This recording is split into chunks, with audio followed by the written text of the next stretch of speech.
Okay, so here's where we were last time, I think anyway. I believe we were talking about this theorem, and we made it part of the way through the statement of this theorem, but not all the way. So let me just remind you very quickly, and I don't want to get bogged down in repetition. But so we're talking about what happens if you have a list of two vectors in R2. And on the one hand, you can make those columns and make a matrix. Once you have a matrix, that defines a linear transformation. You can think of a linear transformation as let me zoom in and see better. A linear transformation is something that turns the unit square. S here is the unit square. The linear transformation turns the unit square into, well, this parallelogram over here. Right, this parallelogram P. And now let's take the moment to observe, and we did the details here last time, so again, I'll try not to repeat, but these edges are these original vectors. Right, so that purple vector there is the first vector, and then let's see what goes with purple. Dark blue here, B, is that second vector. Right? So we haven't made any real statements yet. I'm just observing that, you give me a list of vectors and I can generate all this stuff. And what the theorem is going to say is it's going to make statements about connections between these things that we've generated. So in particular, the very first part of what we're going to say is that this matrix, let me use green, this matrix, its determinant, to be more precise, the absolute value of its determinant is equal to the area of that parallelogram. And again, I'm sure I went on and on about this last time, but let me say it again. I think this is a shocking result. Oh, come on in. I just wanted to... There we go. Shocking result because determinant is defined algebraically, and area, of course, is an intrinsically geometric thing, and so it's really surprising that there would be such a connection, but even more surprising that a calculation that from a high school geometry point of view would involve square roots from the magnitudes and trig from the, you got to take the sine of the angle in order to figure out the, drop the altitude, etc. You'd think there should be square roots and trig all over this calculation, and there's not. It's three-function arithmetic. This is weird, right? So that was the first part, and I think this is where we left off last time. Does that sound right to everybody? Yeah. Okay. Good. Okay. So here's the next thing about this scenario, and that is the sign of the determinant of this matrix. Again, now same matrix. The sign. Namely, the part that you throw away when you take the absolute value. In other words, the other information encoded in the determinant is telling you about the order of the vectors. And keep in mind, we've got, you know what, I am going to zoom back out. We've got this first vector A, and we've got this second vector B. And as I have it drawn here, the determinant would be positive. Positive determinant tells us counterclockwise on that list of vectors. So the absolute value of the determinant tells you the area, the sign of the determinant tells you the order of the list. Also, again, sort of this is an algebra to geometry sort of like raised eyebrow, because, again, determinant is a purely algebraically defined thing. Order of a list is a very fundamentally geometric thing. Okay, so again, how could this possibly be true? Okay. Now, there are several different cases down here for the order. Of course, it's possible that a determinant might be negative. That would mean that you have a clockwise order in your original list. And it is possible that your determinant is 0, and that means that you have neither clockwise nor counterclockwise, and that means you have this third case that we talked about last time, namely that the pair of vectors has to be linearly dependent. Okay. So in any of the three possible values of determinant, right, signs of the determinant tell you this geometric, which of these three cases of the order is actually the case. Okay. Now, before I get on to the next thing, there's a few other things I have written in here we'll talk about next. Any questions before I go on about what I've said so far? And I want to emphasize one thing. Not only have I not proved this result, I'm not going to prove this result. There are different ways one can prove it. To me, by far, the most natural, satisfying proof of this requires using some techniques that are significantly beyond this course. And so rather than, prove it with elementary methods that no one should use to prove this anyway, it seems easiest to just ask you to take my word for it. Okay. All right, how are we doing? All right.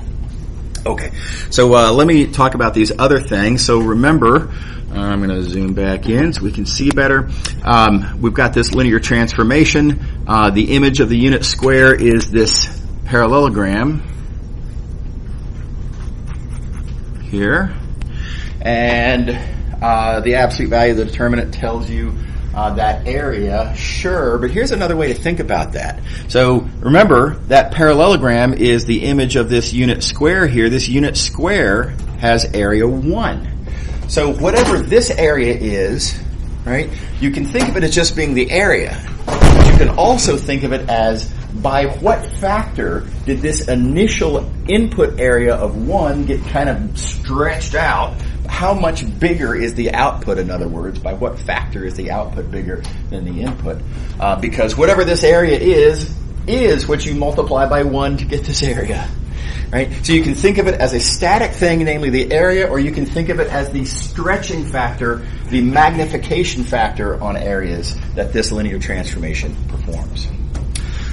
Here's the other thing. Let's think about the order. And, again, we have, if we're looking at this list, from A to B, right? A first, B second, and that's counterclockwise. Let's think back here to the unit square again. What can I say about E1 and E2? Well, E1, E2 is always counterclockwise. Because, I say always, it's a silly thing to say. They just are what they are, and E1 and E2 don't change. So E1 and E2 are counterclockwise. Right? So you can think of this case where these output vectors are counterclockwise as telling you something about this linear transformation. It's telling you, in some sense, that counterclockwise goes to counterclockwise. Right? And if the determinant's positive, then that's the case. And so in some sense, think about it. There's only so many things that a linear transformation can do to the plane. A linear transformation can maybe rotate, can maybe stretch, can maybe shear, right? Short list of things that a linear transformation can do. All of those that I just hand gestured don't change order. Counterclockwise stays counterclockwise for magnifications, rotations, stretches, shears, all preserve that. But another thing a linear transformation can do is it can flip the plane over upside down, right? And so let's see. Here we go. So if it were to be the case that these vectors were were written, were geometrically different, if in fact if that were A and if this were B, all right. We look again at the list: A, comma B, A first, B second. Well, now as I have it drawn, the list AB is clockwise, and again, you can think of that as information about the list AB, or you can think of it as information about the linear transformation, that this linear transformation is taking a counterclockwise order, and the images of those vectors are in clockwise order. That's telling you that there's a flip happening. And yeah, maybe also magnification, rotation, shear, stretch, whatever. So alternate interpretation, you'll notice that I have down here about what the determinant tells you, you can think of it as giving you information about the list of vectors, or you can think of it as giving you information about whether the plane is being flipped upside down or not by the resulting linear transformation. So I use the word inverted here. Not inverted means there's no flip, and is inverted means that there's, among many other geometric factors, there is a flip involved. Okay. And then let's think about the dependent case. The dependent case, if A and B are dependent, if there is no B, okay, so there's A, and let's suppose that this is B, right? Well, then both E1 and E2 both have images that are in the same direction. Therefore, any combination of them would be, some combination of these, in other words, would also be in that same direction. And so, rotate, shear, stretch, blah, blah, blah. But at some point, there's a smushing happening, right? And so the case of the determinant being 0, you can think of that. Here it is. You can think of the 0 determinant case as being indicative that the linear transformation is squishing the plane. Okay. All right. So neat facts, shockingly cool, surprisingly strong facts about determinant, I think. Okay. All right. Now this next theorem, we're going to be real quick about it because it's morally equivalent. This next theorem is in 3 dimensions. Right? When you have a list of 3 vectors in 3 dimensions, and you can do all the same stuff. You can take that list and make a matrix. You can take that matrix and make a linear transformation. You can view that linear transformation as doing something to the unit, let's see here, we're in 3 space now, so the unit cube, not the unit square. And it, of course, would have an image by that linear transformation, which is a parallelepiped, not a parallelogram. And the results, again, shockingly analogous. The determinant, its magnitude tells you the volume. Volume, of course, instead of area. It's 3-dimensional instead of 2-dimensional. So this is kind of the analogous form of area. Ignoring the magnitude, the sign of the determinant indicates the order, namely right hand, left hand, or dependent. No longer clockwise, counterclockwise. We're in 3 dimensions. So right hand, left hand, or dependent. And likewise, thinking of this as a statement instead about the linear transformation, whether there's an inversion of some sort, a reflection you might call it, reflection instead of a flip. Or whether, if the determinant 0, there's a squishing of some sort happening. All of 3 space, for example, might be smushed down into some sort of a plane or something like that. Okay, so I propose that if I were to show you this theorem here, and then ask you to speculate irresponsibly, just out of nowhere, no justifications, if I were to ask you to take a wild guess, what would you guess would be the 3-dimensional version of this theorem? I'll bet you this is what you would come up with. Volume instead of area. What else is it going to be? Right? Determinants and absolute values, all this is exactly the same. Okay. All right. Everybody okay with that? Anybody? Yes. When you say all orders reversed, does that mean it would be like CBA? Say it one more time. I'm sorry. If the determinant is negative. Yeah, the determinant is negative. Yeah. What would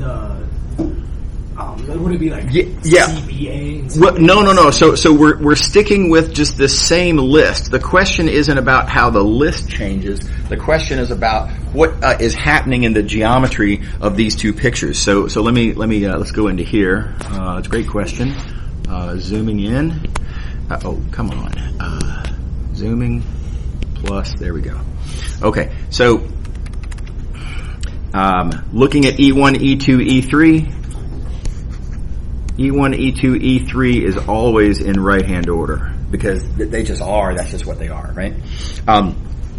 If the determinant were negative, what that would mean is that this picture as I have it drawn couldn't possibly be the right picture.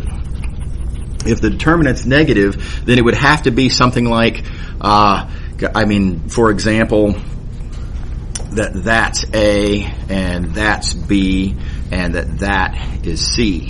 And so we're still interested in the order A, B, C, right? Because that A, B, C is the list we're interested in that, everything comes from. But here, A, B, C, as these vectors are now drawn, A, B, C, you see is a left-hand order. And so what this linear transformation has done is it's turned a right-hand list, E1, E2, E3, into a left-hand list, T of E1, T of E2, T of E3. Okay. And so right to left. Just think geometrically. What can I do? Is there any way that I can magnify my right hand to make it look like a left hand? No. Can I rotate it right to left? No. Can I stretch it? Can I shift? No. None of those things will turn a right hand into a left hand except a reflection. And so somewhere factored deep down inside of this linear transformation, there's a reflection in there somewhere. Yeah. Is that cool? Yeah. Great question. Thank you. Okay. All right. So, neat things about determinant. And that is one of the big tools used in the proofs that I'm not going to show you that allow for developing the following facts about cross products. Now, I do want to remind you, I commented Wednesday, that I'm not going to show you those proofs. You're not responsible for these proofs because they take a lot of time and we just don't have the time. But I do encourage you to read these proofs on your own. It's good practice thinking about the tools. The way I have them written up in the notes is maybe a little on the terse side, but I think you might still be able to fill in the blanks and fit the pieces together. If you have any questions about the proofs, please come ask me about them. I'd be very happy to show you. Okay, with all of that said, let's get busy now. Cross product of two vectors is defined by this formula. And I'm going to start with an apology. When possible, I like to motivate definitions. In other words, we should know why we're interested in something before we give it a name and make a definition out of it. Ideally, that's the best thing. Let's take, for example, vector addition, right? It is easy to motivate that if you have a vector representing a displacement and then another vector representing a different displacement, this whole head-to-tail business suggests that you first displace by this amount, and then having done that, you then next displace by this other amount, and the resulting sum is literally the combination then of those two displacements. So that picture for, the geometric picture for vector addition, very physically natural. We define vector addition because it's representative of something that's natural and makes sense. This definition, not so much. Right? What picture motivated this formula? I don't have one to show you. Again, you got to start with an apology. That said, we are going to find, surprisingly, that weird though this formula is, it is very strongly connected to some very powerful geometry.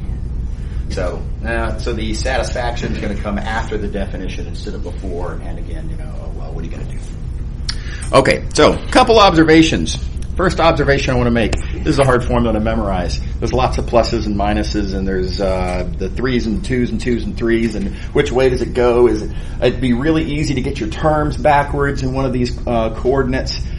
Hard to memorize. But fairly easy to confirm that if you were to take this matrix, I put in air quotes, I'll come back to that in a second, and if you were to take its determinant, again air quotes, if you take that determinant, indeed you get exactly the cross product. And you can just punch it out. For example, how do we take this determinant here? Well, I'd multiply E1 times this little 2 by 2 submatrix is determinant, so A2B3 minus A3B2, and oh my god, look at that. That gives me that part right there. And then likewise, on down the line. Now, what's with the air quotes? Why do I have to call this a air quote matrix instead of just calling it a matrix? Well, because a matrix is supposed to have entries that are numbers. And this doesn't. Well, what in the world is E2 doing there? E2 is not a number. E2 is a vector. Not allowed to have vectors as elements of a matrix. Not allowed to have a bicycle as an element of a matrix either. A matrix is supposed to have numbers in there, right? So, this is a little bogus. But this little sloppiness works out. It's fine, doesn't lead to any problems. And so it's kind of a little mathematical victimless crime. And so this is actually a good thing. I have to call it a symbolic determinant instead of a determinant, getting the recognition of the fact that this isn't really a matrix. But that said, if you ignore the fact that this is not really quite fair, this works just fine. For your consideration, in my entire life, I have never memorized that formula. Ever.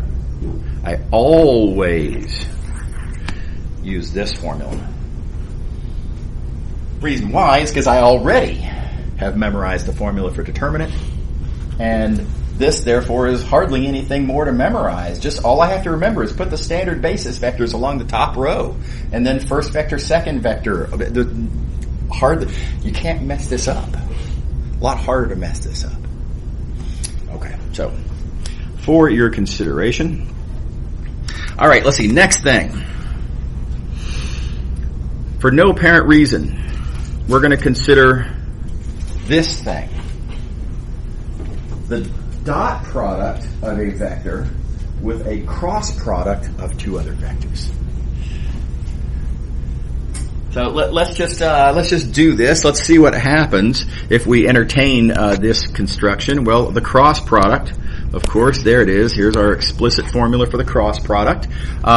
C is it's that right there. And okay, well, so when you write out that dot product, what do you get? I claim that when you explicitly write out this dot product, you get, in fact, another determinant. And this one's not a symbolic determinant. This one's a straight up, no kidding, actual determinant of an actual matrix. And this is, again, it's just a matter of algebra, but it's not that hard to see. Let's compute this determinant. First element times the determinant of this thing right here. And lo and behold, that's that times that. And then just on down the line, and sure enough, you get exactly the same thing. Just a clever little algebraic observation. So this is starting to get pretty interesting. This construction then, seemingly weird though it is a determinant. It's a determinant of a really natural, easy matrix to write down. Notice how easy this is. First vector, first row. Second vector, second row. Third vector, third row. Couldn't be easier. Couldn't be more natural. Right? So this construction over here then, even though it seems a little weird at first, it's just an alternative notation for determinant. That makes it interesting enough to have it a name. They call this a triple product.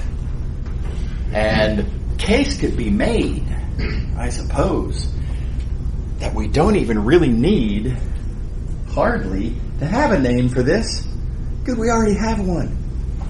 It's a determinant, right? So think of this formula here as being just another way to write determinant. And in fact, the only reason we give it a name is because the word determinant applies to a matrix, and if I have a trio of vectors A, B, and C, that's not really technically a matrix. I could make a matrix out of it, but a list of three vectors is itself not intrinsically a matrix. So, right and proper. Everybody with me? All right. Okay, this is a very valuable formula, this triple product formula, because we understand dot products geometrically pretty well. We understand determinants geometrically pretty well. And so knowing that this is equal to this is going to be a foot in the door to help us understand cross products that we're trying to understand. And some of the proofs that we're going to not cover in this class will make significant use of this formula. Okay. All right. Okay, now, again, a bunch of proofs in here that I'm not going to spend time on. But I am going to talk through these various facts. Again, I encourage you to look at the proofs. You don't have to. First important fact, very important. Cross product is orthogonal to both of the input vectors. Neat fact, if you have two vectors, you want something perpendicular to both, you've got it. A cross B, perpendicular to both.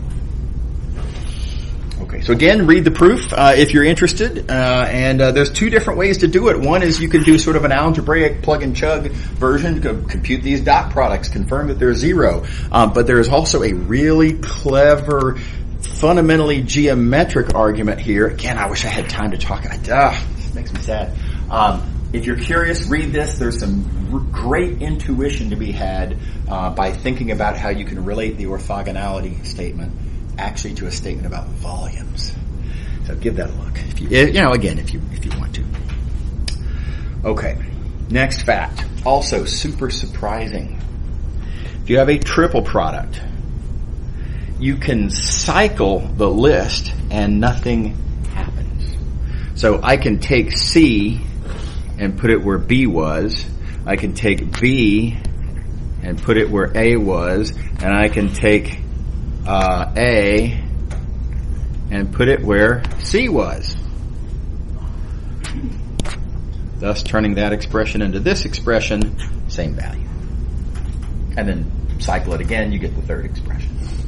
So a little bit surprising, different ways you can think about it. Of course, each one of these is a determinant, and of course you know facts about determinants, what happens when you switch rows, and that sort of thing, and you can make an argument there. Or, again, wish I had time for this, you can look at what triple products, aka determinants, what do they say about magnitudes and orders? And just persuade yourself that all three of these expressions are talking about the exact same parallelepiped. And they're talking about the exact same order of the vectors, just kind of cycled. Okay, again, no time.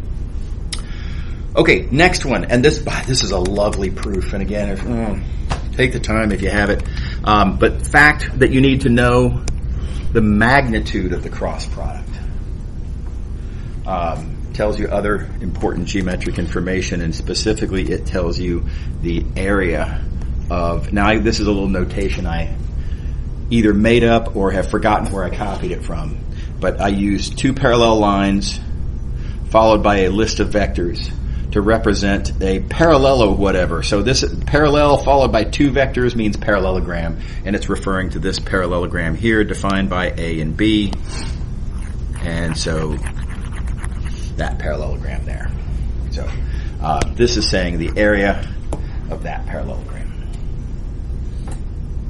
Everybody see what my notation's doing there? It's just notation. Okay, so surprising fact that the magnitude of the cross product would tell you this area. But amazingly, it does. And again, proof involves a lot of the geometric ideas that we've already talked about. It involves that triple product formula, and it's ultimately a really slick argument. Give it a look if you have the minutes. And again, I'm happy to answer questions. Another cool fact. Cross product equals 0 tells you your pair of vectors is dependent. Now, I claim this is kind of analogous in a way to an old fact that y'all learned last semester about dot products. One of the very first things you learn about dot products is that a dot product, if it's 0, that means orthogonal. Right? Now let me ignore the annoying case that one of the vectors might be the 0 vector, and it's annoying because let's talk about non-zero vectors for a moment. Dot product equals 0 means perpendicular. Now I'm going to do the same thing to this statement. I'm going to ignore the possibility that some of these vectors might be 0. Yeah, but they might be, but that's annoying.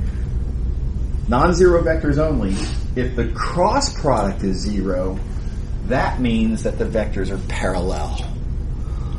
So parallel instead of perpendicular is what happens when the cross product is equal to 0 instead of the dot product. So pretty analogous. Okay. How you doing? Everybody all right? Okay. Next one. Also neat fact. Also easy proof. Yeah, so sad. This list, A, B, cross product. Let me complete this sentence a little sloppily. I'm going to be deliberately sloppy here. That list is always in right-hand order. That was deliberately sloppy. It's technically not always in right-hand order. Technically, it's possible that one of these three vectors might be the 0 vector, and if one of those is the 0 vector, then of course there is no right or left order, right? So to be fair, to include the possibility that the 0 vector might rear its ugly head, we'll say it's never left-hand order, right? But as long as none of these vectors is 0, this list is right-hand order. Okay, and again, proof. Take a look, suit yourself. By the way, if you're looking for a nice exercise to make sure that you are digesting all of the ideas here, and furthermore that you remember some of your Math 218 stuff from way back when, here's a neat fact. If you look at this trio here and talk about the span of this trio of vectors, you got 3 vectors. When you have 3 vectors, there's several possibilities about the span. It could be 0-dimensional, could be 1-dimensional, could be 2-dimensional, could be 3-dimensional, right? With 3 vectors, several possibilities for the dimension of the span. Weird fact for you to consider how to prove: the span of this list can never be 2-dimensional. It could be 0, 1, or 3. Can't be 2. Something to think about. If you chew on that and have trouble and want some resolution, come talk to me in office hours or after class, whatever. I'll be happy to help. But I think that's a fun little odd fact. Okay. Alrighty, moving along. Okay, so what we've got now is what I like to call a purely geometric description of the cross product, and here it is. Notice everything written here is a statement about geometry. It's talking about perpendicularity. That's a geometric idea. Area is a geometric idea. Handedness is a geometric idea, right? This is a purely geometric description. And it turns out that the cross product is the unique vector that satisfies these 3 criteria. And in fact, you can use this instead of the formula I gave you. You can use this as a definition of the cross product. And in fact, our book did this. Our book does what you might call the backwards argument. From what I've shown you, our book defines cross product as this. Cross product is the unique vector that satisfies these rules. And from these geometric rules only, it works kind of, sort of, I'm going to say backwards. It has to take a different path. But it does sort of work backwards and derives the formula as a result. So it's a different way to go. The reason I don't go this way is because even though this is geometric, it's sort of what I'll call weird geometric. Like if I were to, if you didn't know anything about cross products and someone said, hey, you know what? I'm interested in the unique vector that's perpendicular to 2 given inputs and whose magnitude is equal to the area, and then some nonsense about right-hand order. You'd wonder why, right? Who cares? What about that? So it's not like adding 2 vectors. Why are we interested in this picture? Oh, because that's how displacements add. This is how displacements compose. So of course this is geometrically natural. You can see it quickly. This, why would we be interested in this? Not clear. Yeah, sorry. Oh, who was it? Sorry, didn't mean to put you on the spot there. Yeah. What is the significance of 3, like it not being left-handed? Like, what is that? Yeah, so when you do a cross product, I mean, roughly speaking, you the first vector on your vector A is like this, and then do what you got to do to make B like that, and then your thumb will point in the direction that the cross product points. Yeah. But what is it like? What is it significant to? I guess like why is that? It's just giving you geometric information about what the cross product does. I mean, it's a weird fact that first vector, second vector, your thumb always points, and the cross product will never point that way. Okay. Unless you, first vector, second vector, sorry, the rude gesture. First vector, second vector, it'll never, the cross product will never point opposite of the direction that your thumb does. So it's just a geometric fact about cross products, and geometric facts are just intrinsically good to know. Does that make sense? Yeah. Yeah, cool. Anybody else? All right. Okay. Easy to confirm, and leave this as an exercise for y'all. In fact, you can use just these facts above here to confirm this theorem that the cross product is not symmetric. It's not commutative. Let's call it that. It's not commutative. There's a minus sign here.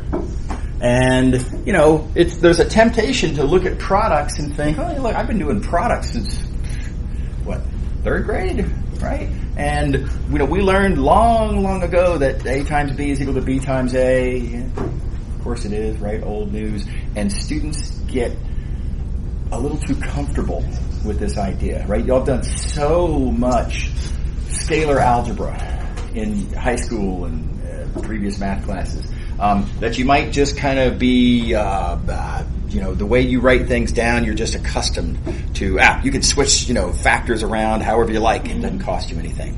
You have to distance yourself from that comfort. You cannot do that with cross products. If you do switch the order, you have to stick in a minus sign. All right. By the way, not that you haven't seen something like this before. Matrix multiplication, also not commutative. Right?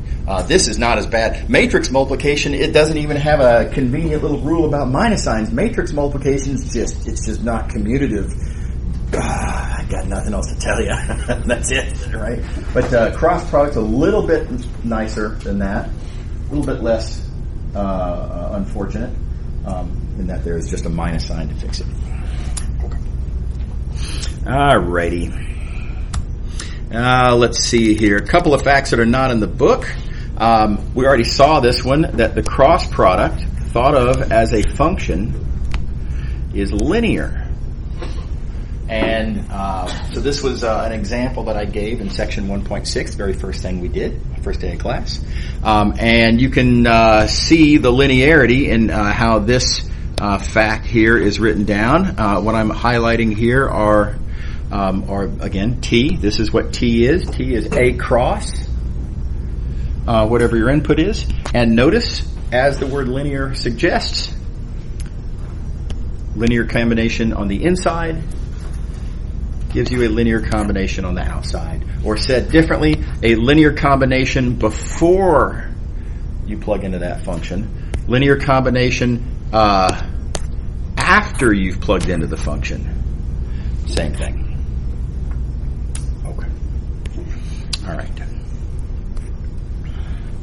Okay. It also works independent of which side you have the cross product on. If you have the fixed vector on the right instead of the left, still works. Same deal. Also linear. Okay, and then the last little fact about cross products to show you. Not only is it not commutative, it's also not associative, and it's not associative in what I'm going to call a really ugly way. It's not like it's you just have to stick in a minus sign or something like that. No, it's just not. These two expressions here are just not equal. They're just different, and there's not much you can say about it. Okay. All right. So again, a little point of algebra: don't work too fast and loose with algebra when you're dealing with cross products. Okay. All right, a couple of very quick applications. This is not something that I want to test your knowledge of physics-wise, but I just kind of want you to know that the immediate applications of cross product are out there. So first, about torque. And I don't know if y'all have previous experience with torque. Torque is kind of like force, except force is about how hard you push. Torque is about how hard you twist. It's just kind of it's a rotated version of force in some sense. And you can't call torque the same as force because it really is a fundamentally different thing. I don't know if y'all have ever tried to grab your fingers onto the head of a screw and unscrew it. It's tough going, right? But then if you get a ratchet wrench with a 9-inch arm on it, then you can apply a trim. Even if it's the same amount of force, you just get that much more torque involved. You can twist harder if you have a longer radius arm. So torque is the physical quantity that describes this, and here's the formula for torque. And notice it involves a cross product. So, what is cross product good for in the real world? Well, this is a pretty fingers dirty kind of example. Okay. Here's another example, really easy to access. If you have a charged particle that's moving through a magnetic field, all right? So here's a charged particle moving. If you multiply the charge times the velocity. And if it's moving through a magnetic field, also represented by a vector, let's call it B, then the cross product is what tells you the force that is applied to that particle as a result. And this is just empirical, this is just the way the universe was built. So no comment on the why here, this is just is. Charged particles that are moving in a magnetic field get force applied to them as a result. So, weird fact of physics, but the way we write it, the way it has to be written. The truth of the matter is, it's a cross product. Okay. All right. Now, real quick before we go on, one last collection of applications I want to foreshadow. I'm not going to be able to talk about them yet, but later on in the course, when we get to chapters 6 and 7, there's some really powerful, sophisticated constructions that we're going to see that unavoidably require using cross products. So these are not the only applications. Immediate applications are not the only applications that exist for given construction. Sometimes you have to build up a lot of stuff to get to an application of something that you had a long time ago. So that's going to happen in this course. We're going to find powerful applications of cross product later, like near the end of the course. Okay. All right. Moving along. Okay, so we're done with 1.4. Let's talk about the equation of a plane. And let's talk about what happens if we are given a point and a normal vector, what we call a normal vector, with the understanding that the point is in the plane and the vector is perpendicular to the plane, and I claim that uniquely characterizes a single plane, right? If you got a point, you got a vector perpendicular to the plane, there is only one such plane. That kind of makes sense geometrically? So, described as such, how would I write down the equation of this plane? And remember, equations are tests, so I'm going to start off by writing a geometric test of whether some given unknown point is or is not in our plane. I'm going to write it down as a geometric thing, and then we're going to rewrite it as an algebraic thing. Okay, so here's keep in mind we've got this normal vector, and we've got this point that's in the plane, and now I want to test blue here. I want to test this point X. Is that point X in the plane? A geometric test that I can argue is, well, let's think about this difference vector. Let's think about X minus X naught. We're given that X naught is in the plane. Let's consider what would happen if X also was in the plane. If they're both in the plane, then this difference vector would be parallel to the plane. right? And we could stop there and say, hey, that is a kind of a geometric test. If x minus x naught is parallel to the plane, then boom, x is on the plane. Trouble is, that's not very useful in practice. We don't have immediate tests for whether a vector is parallel to a plane. So I'm going to write that a little bit differently. I'm going to point out that x minus x naught being parallel to the plane corresponds to x minus x naught being, you'll notice, perpendicular. I should say orthogonal to the normal vector. And orthogonality we know how to write down with algebra.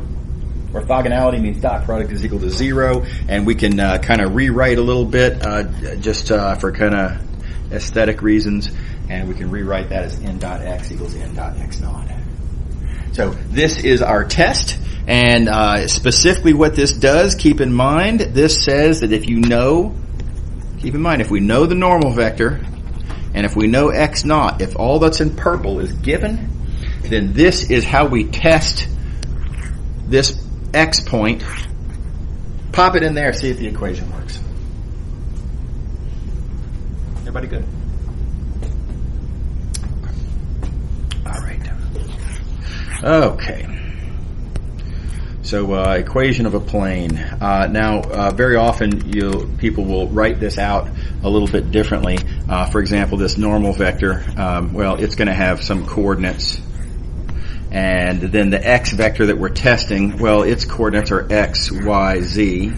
And then this dot product, of course, this is how you write out a dot product, right? So that's just rewriting n dot x. And then let's think about on the right-hand side. On the right-hand side, n is given and x naught is given. If I know both n and x naught, I don't need to write that as an equation. I can just call that's some number I can compute. And so I'm just going to give that value a name. I'm going to call it d. And so you can think, instead of this equation, you can think of the equation for a plane like this. Excuse me. There's so much chalk up here. It's just, I'm amazed that was my first sneeze. Okay, now, question, which of these equations do you like better? A lot of people tend to gravitate toward this one, and it is, subjective, I suppose. What I like about this equation up here, this is my favorite, honestly. For one thing, it's a little bit less to memorize. Right, for another thing, this is written in such a way that you can see what roles the givens are playing, right? I can see what role n is playing, I can see what role x naught is playing. This is a communicative format to have it in. This is plug and chug convenient, I suppose. But if what you're expecting to do is plug and chug, then I guess that one is nice. But if what you're expecting to do is to manipulate ideas and think about ideas, this is really better, right? There's more clear what's actually happening. Okay.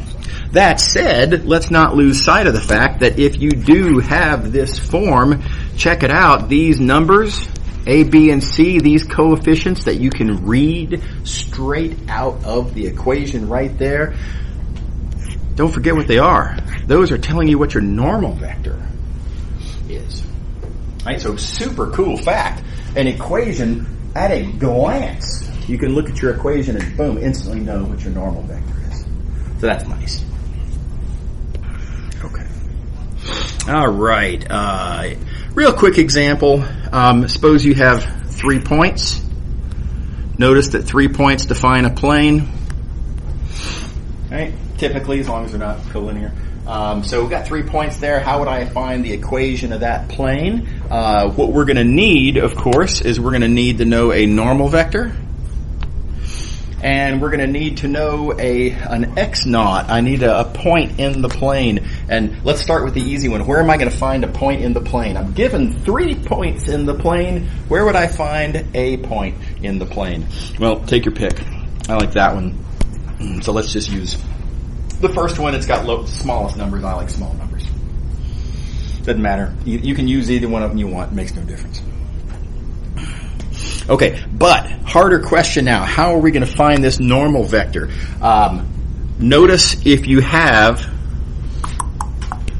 3 points in the plane, you can pairwise subtract, and that gives you vectors that are parallel to the plane. And if you have two vectors parallel to the plane, I want to find a vector perpendicular to the plane. Let me say that differently. I want to find a vector that's perpendicular to two known vectors. Cross product. That's cross product's job, right? That's what one of the main things it does.